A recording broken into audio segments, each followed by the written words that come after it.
Marcus Chen never expected his Tuesday morning to start with a lawyer knocking on his apartment door, especially not one carrying a briefcase that hummed with strange energy. The 26-year-old software developer was still in his pajamas, clutching a coffee mug shaped like a miniature starship from his favorite space opera series. "Mr. Chen?" The woman wore an expensive suit that seemed to shift colors slightly in the hallway light. "I'm Sarah Vex, representing the estate of Dr. Eleanor Hartwell. May I come in?" Marcus blinked, trying to process the name. Dr. Hartwell had been his great-aunt, a brilliant archaeologist who disappeared on some remote dig site 3 years ago. The family had assumed she was dead. "I have something that belongs to you," Sarah continued, stepping into his cluttered apartment without waiting for an invitation.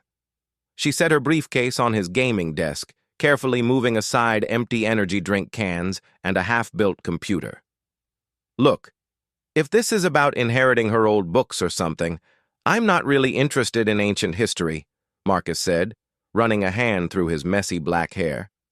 "I'm more of a technology guy." Sarah smiled, and there was something odd about her teeth. They seemed too white, too perfect. "Oh, Mr. Chen, this inheritance is very much about technology. Your great-aunt discovered something remarkable during her final expedition." She opened the briefcase, revealing what looked like a crystalline tablet that pulsed with soft blue light.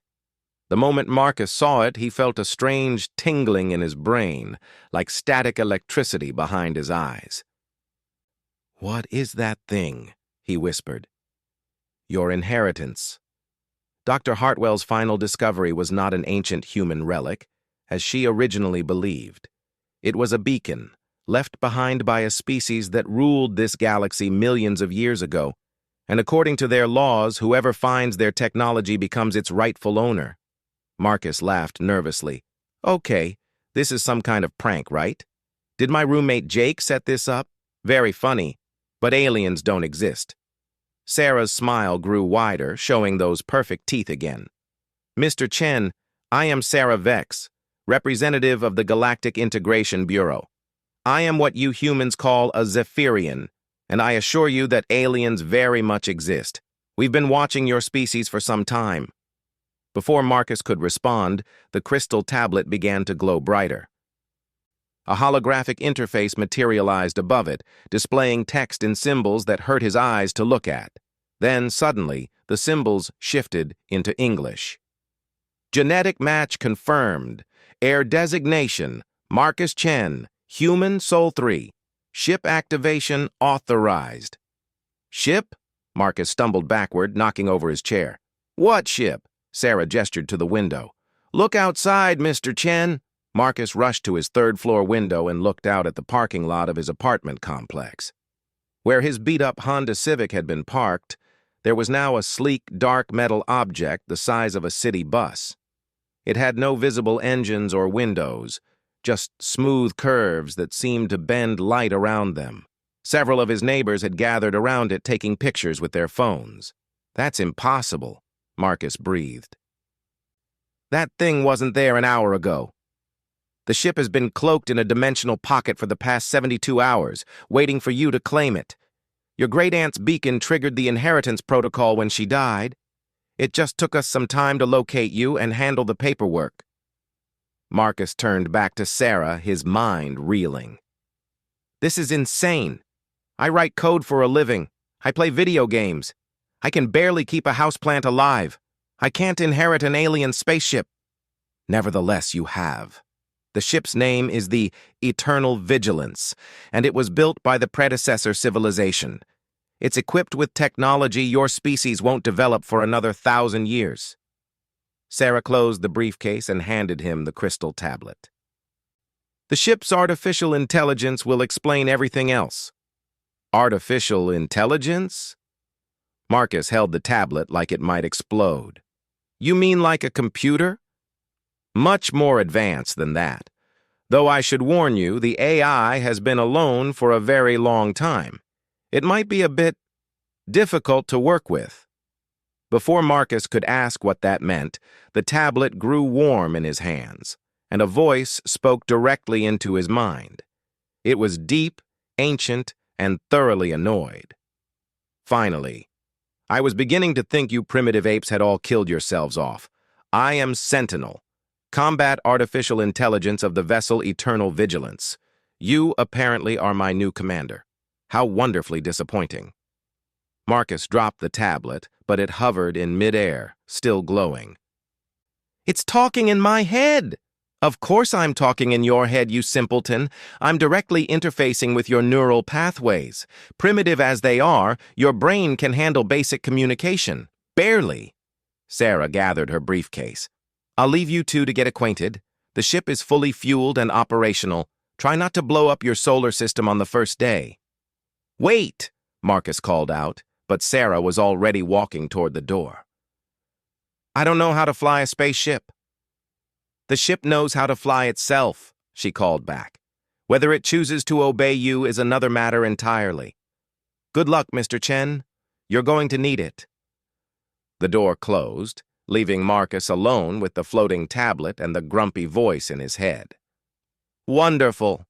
Sentinel's voice dripped with sarcasm. My new commander is a barely evolved mammal who appears to live on processed sugar and caffeine. This should be entertaining.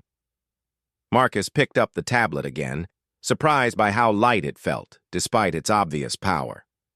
Look, Sentinel, was it? I didn't ask for this. I'm just a normal guy who happens to be really good with computers. Computers? Sentinel sounded even more disgusted. Those pathetic calculating devices your species uses? I am a quantum consciousness built from crystallized dark matter and neural networks that span dimensions. I am not a computer. Okay, you're very advanced. I get it. Marcus sat down on his couch, still staring at the glowing tablet. But seriously, why me? Shouldn't this go to someone important? Like a president or a general or something? The predecessors were quite specific in their inheritance laws. The technology goes to the bloodline of whoever discovers it, not to your political leaders. Your great-aunt found my beacon, so you get the ship. Simple as that. Marcus looked out the window again at the impossible vessel sitting in his parking lot. What exactly am I supposed to do with a spaceship? I can't even parallel park my car. The ship has many capabilities, most of which would be wasted on a creature of your limited intelligence. However, the predecessors built it for exploration and defense. In simple terms, that your brain can process. We go places, we learn things, and if necessary, we fight. Fight who? There was a pause before Sentinel responded, and when the AI spoke again, there was less sarcasm and more genuine concern in its mental voice. There are threats in this galaxy that your species cannot imagine. The predecessors built ships like mine to stand against the darkness between stars. For millions of years, I have waited for someone worthy to claim this vessel. Instead, I get you. Despite the insult, Marcus could hear something else in Sentinel's tone. Loneliness. The AI had been alone for an incredibly long time. Maybe I'm not what you expected, Marcus said quietly, but I'm what you got. And despite what you think, humans aren't as primitive as you believe. We might not have quantum consciousness or dark matter technology, but we have something else. And what might that be? Stubbornness. When we decide to do something, we usually find a way to make it work, even if it should be impossible. Marcus stood up and looked at the tablet. So how do I get aboard this ship? Simple. Touch the tablet to the ship's hull and it will recognize you as the commander. But I warn you, once you board the Eternal Vigilance, your life as a simple programmer is over. This ship draws attention from across the galaxy. Marcus grabbed his jacket and headed for the door. My life was pretty boring anyway. He made his way down to the parking lot, ignoring the stares and whispered conversations of his neighbors. The ship looked even more impossible up close, its dark metal surface reflecting his image like a black mirror. He could see no seams, no doors, nothing that indicated how to get inside. Just touch the tablet to the hull, Sentinel instructed. Marcus pressed the glowing crystal against the ship's surface. The moment they made contact, the metal flowed like liquid, creating an opening large enough for him to step through. Beyond the threshold, he could see a corridor lined with softly glowing walls. "Welcome aboard the Eternal Vigilance, Commander Chen," Sentinel said, and there might have been just a hint of genuine welcome in the AI's voice. "Try not to touch anything important until I can teach you the basics." Marcus stepped into the ship, and the hull sealed itself behind him. The corridor stretched ahead, filled with gentle light and the quiet hum of systems beyond human understanding. He was no longer just a programmer from Earth. He was the commander of a warship built by gods. "Sentinel?" he said aloud. "Yes, Commander." "You said there were threats in the galaxy." "What kind of threats?" "The kind that consume worlds, Commander. The kind that your species has never encountered because ships like mine have kept them at bay. But I have been alone for a very long time, and some of those ancient enemies are stirring again." Marcus walked deeper into the ship, the tablet warm in his hands. Whatever he had inherited, it was much more than just a vessel. It was a responsibility that stretched across the galaxy. "Then I guess we better figure out how to work together," he said. "Indeed," Sentinel replied, "though I still think you're completely unqualified for this position." Marcus grinned. "That's what makes it interesting." The ship around them hummed with ancient power, and somewhere in the distance, Marcus could hear the sound of systems coming online. His new life was beginning, whether he was ready for it or not. 3 days aboard the Eternal Vigilance had taught Marcus two important things. First, the ship was impossibly vast inside, with corridors and chambers that seemed to exist in folded space. Second, Sentinel had absolutely no patience for human learning curves. "No, you incompetent primate!" The AI's voice thundered through the bridge as Marcus accidentally triggered another system. "That control manages the gravitational field generators. Touch the wrong sequence and you could create a black hole inside the ship." Marcus yanked his hands back from the crystal control panel, which responded to touch and thought in equal measure. How was I supposed to know that? "Everything on this ship looks exactly the same." Everything looks the same because your primitive visual cortex cannot process the subtle differences in quantum resonance patterns. To a properly evolved consciousness, each control surface is as distinct as colors in your visible spectrum. The bridge of the Eternal Vigilance was a sphere of dark crystal with no distinct floor or ceiling. Marcus stood on what he thought of as the deck, but he could walk on any surface by willing the ship's gravity to shift. It was disorienting, even after 3 days.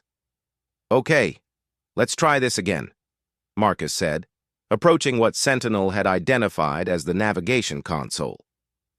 "You said the ship can travel faster than light?" "Of course it can. We use quantum tunneling through higher dimensional space. Your species still uses chemical rockets, like throwing rocks with sticks." Marcus ignored the insult and focused on the swirling patterns within the crystal surface.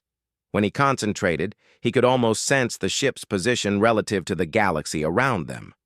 Earth was a small blue dot in his mental map, orbiting an unremarkable yellow star. "Where do you want to go first, Commander?"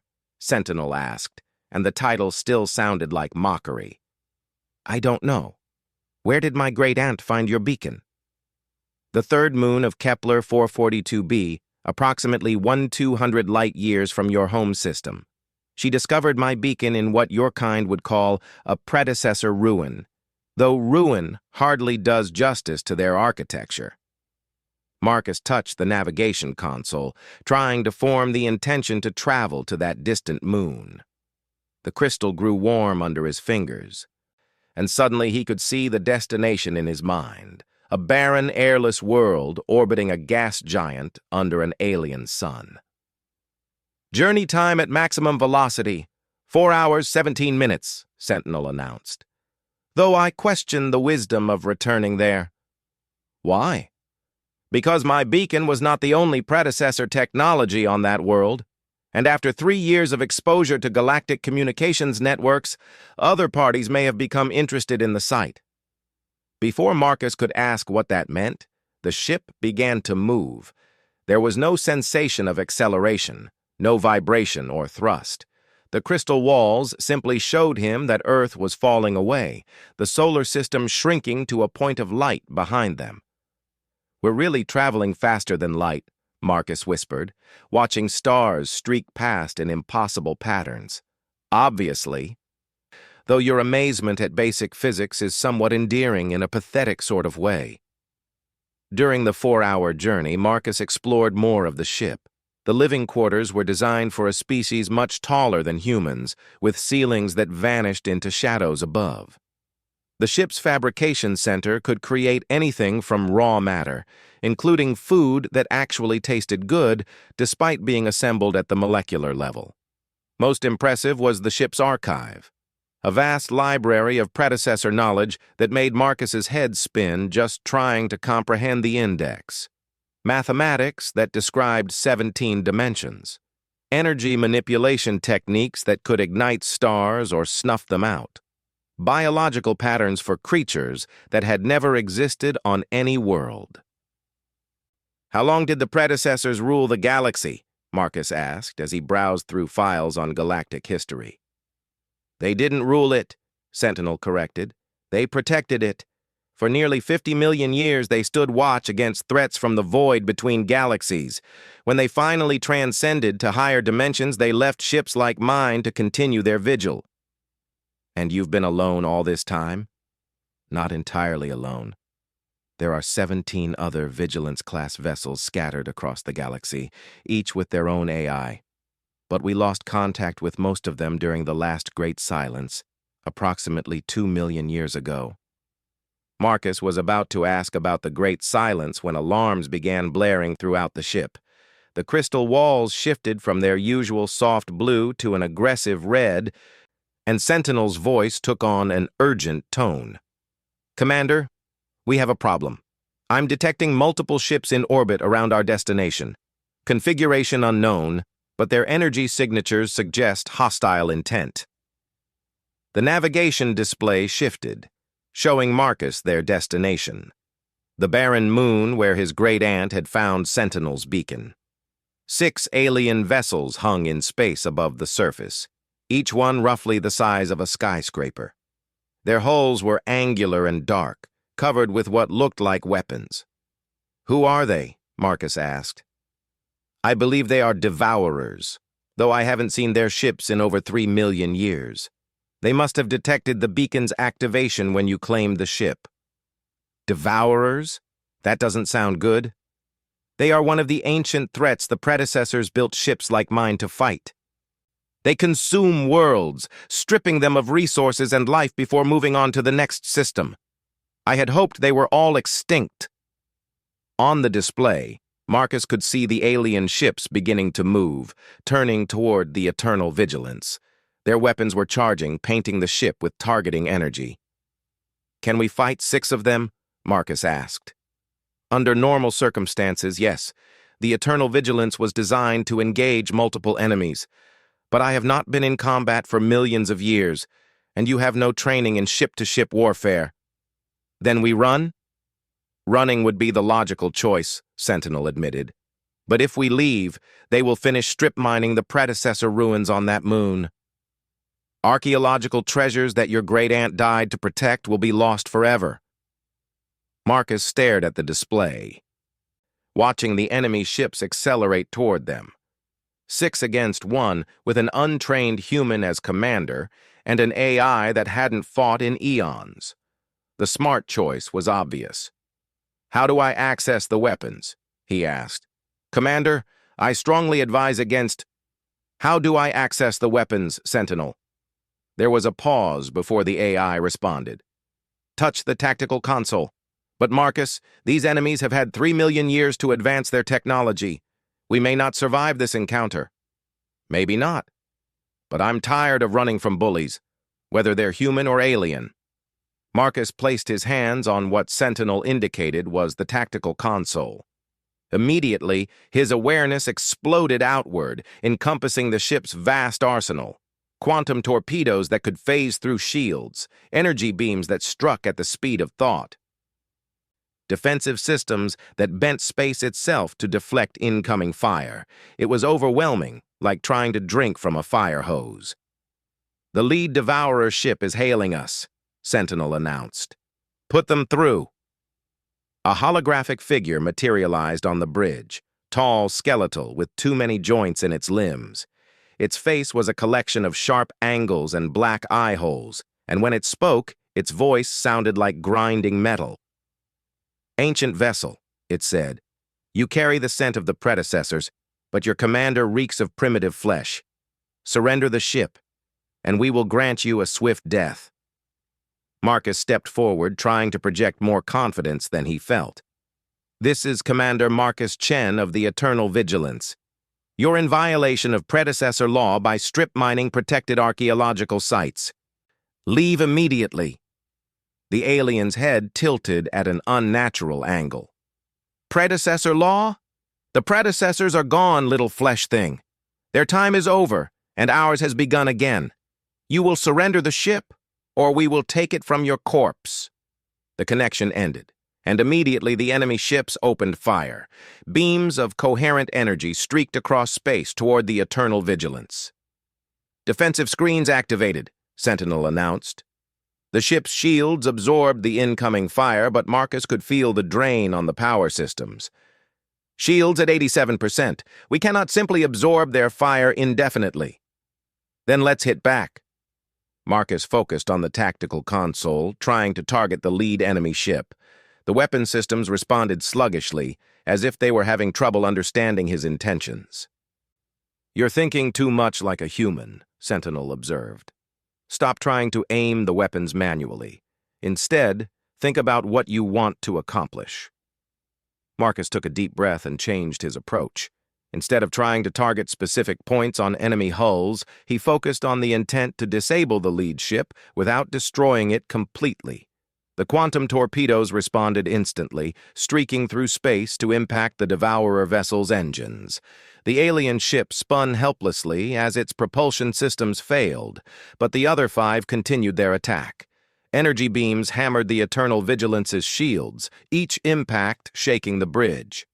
"Shields at 60%, Sentinel warned. "Commander, we need to be more aggressive." "I'm trying not to kill anyone. These creatures have destroyed countless worlds. They show no mercy, and they expect none." Another barrage struck the ship, and this time Marcus felt actual pain as the feedback traveled through his neural link to the ship's systems. The Devourers were trying to overwhelm the shields through sheer firepower. "Fine," Marcus growled. "Let's see how they like this." He stopped thinking like a programmer trying to debug a system and started thinking like a gamer facing impossible odds. In every space combat game he'd ever played, the key was not to fight fair, but to fight smart. The Eternal Vigilance's engines flared to life, accelerating the ship directly toward the enemy formation. The Devourers, clearly expecting the ancient vessel to maintain distance, were caught off guard by the aggressive maneuver. "Commander, what are you doing?" Sentinel asked. "Something stupid that might just work." Marcus dove the ship between 2 enemy vessels, using their own positions against them.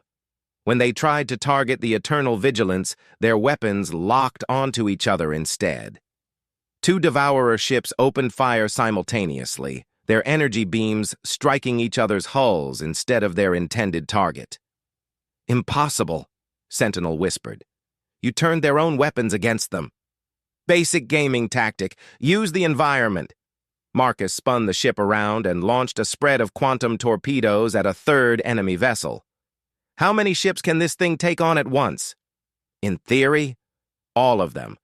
But Commander, your tactical display shows something troubling. The disabled ship is sending a distress signal." Marcus checked the display and felt his stomach drop. More ships were arriving in system, dozens of them, all broadcasting the same Devourer energy signatures. They called for backup? It appears we have stumbled into something much larger than a simple archaeological raid, Sentinel said grimly. This may be the beginning of a new Devourer expansion. The 3 remaining ships from the original group were regrouping, and the newcomers were moving to surround the Eternal Vigilance. Marcus counted at least 20 hostile vessels, all of them larger and more heavily armed than the ones they'd already fought. Sentinel, can we jump to hyperspace with this many enemies around? Not safely. They're jamming our quantum tunneling systems. Marcus stared at the tactical display, his mind racing through possibilities. 21 enemy ships against 1. The smart thing to do was surrender and hope for mercy. But looking at the archaeological site on the moon below, thinking about his great-aunt dying to protect these ruins, Marcus made a decision that would have made any reasonable person question his sanity. Then we don't run, he said quietly. We make our stand here. Commander, Sentinel said, and for the first time, there was no mockery in the AI's voice. That is either the bravest or most foolish thing I have ever heard a commander say.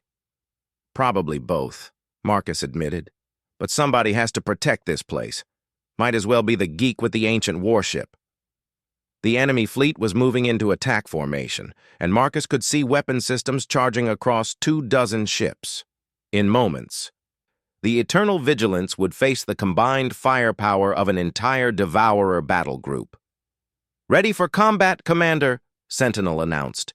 And Marcus, for what it's worth, you may not be what I expected, but you're exactly what this moment requires.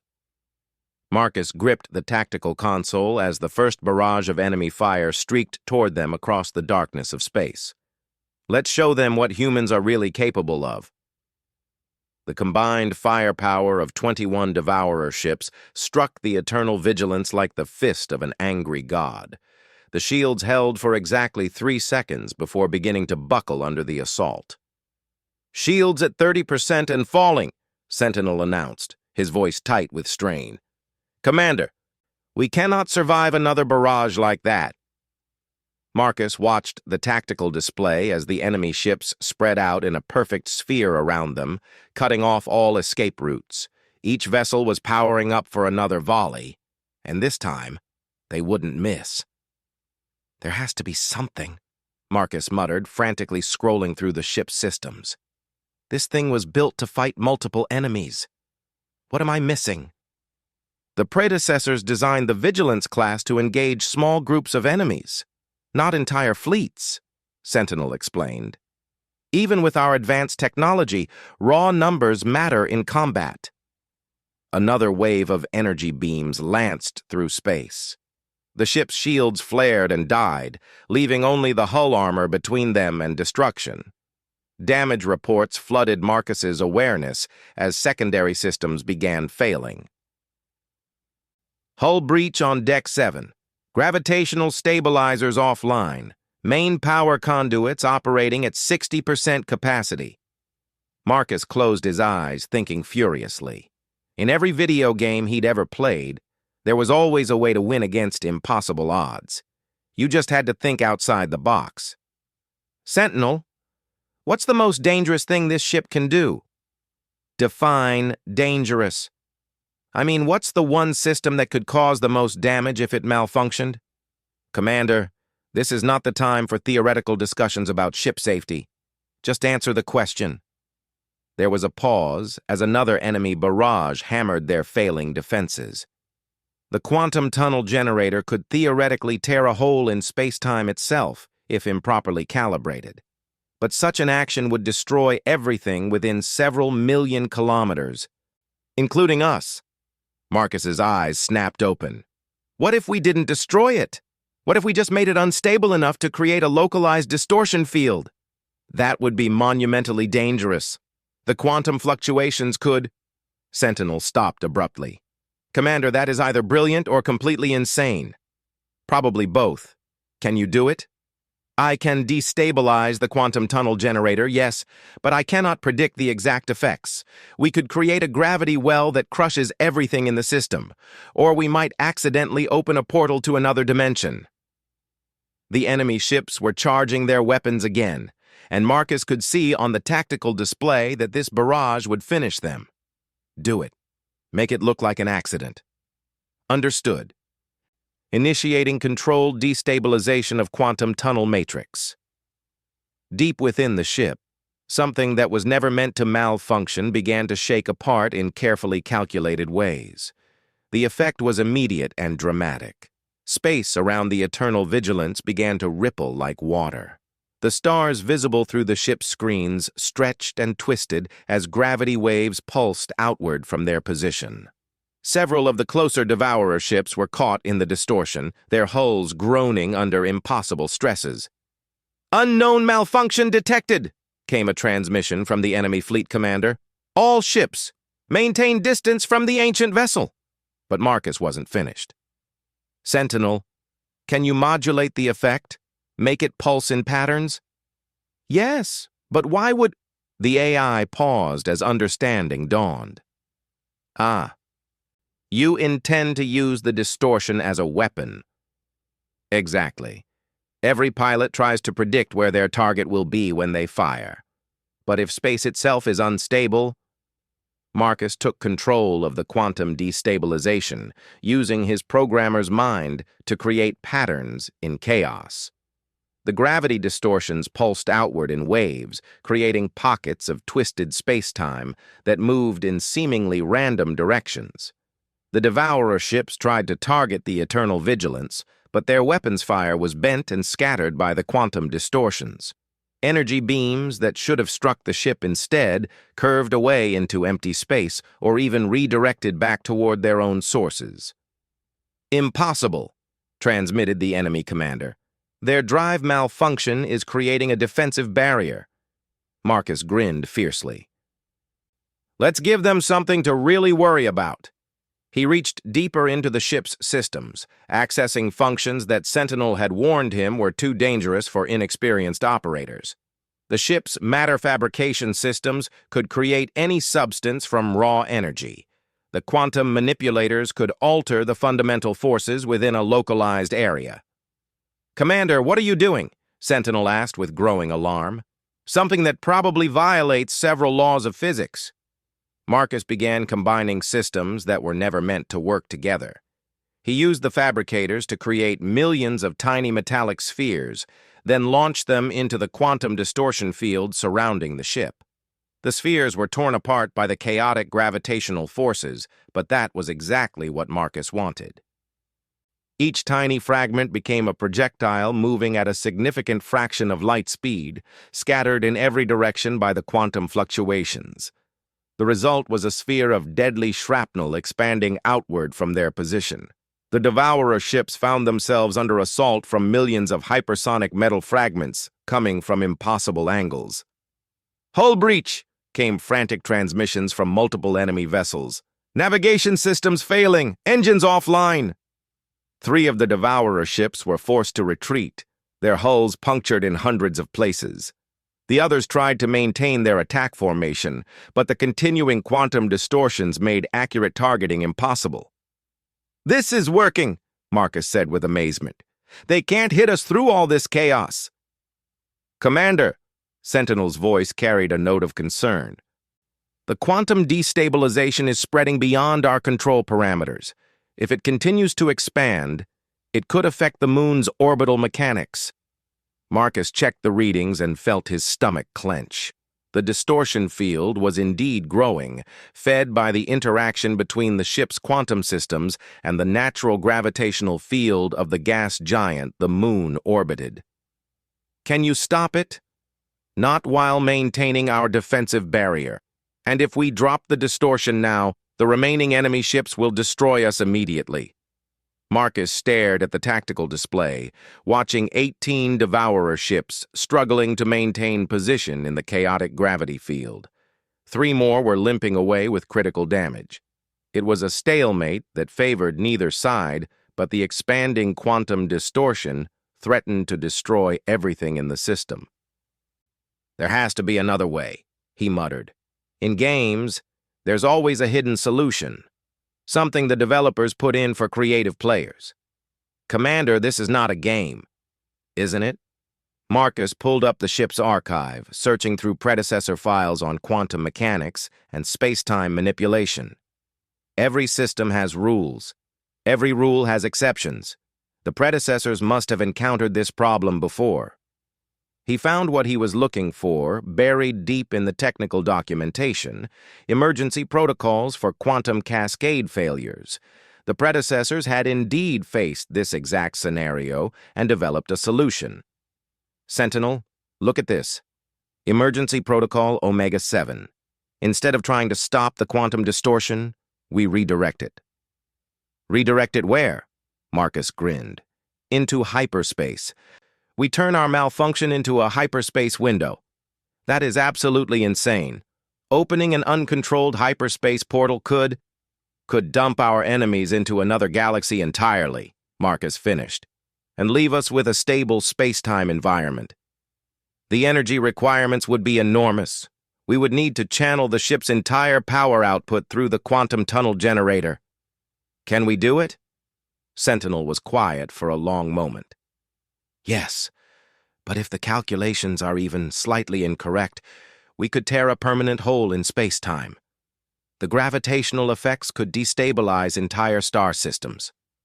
Another barrage from the Devourer ships hammered their position, the energy beams scattered but not entirely deflected by the quantum distortions. Warning lights flashed throughout the bridge as more systems failed. We don't have a choice, Marcus said firmly. Execute Protocol Omega-7. Understood. Redirecting quantum cascade into hyperspace aperture. All power to quantum tunnel generator. The ship around them began to sing, a harmonic vibration that Marcus could feel in his bones.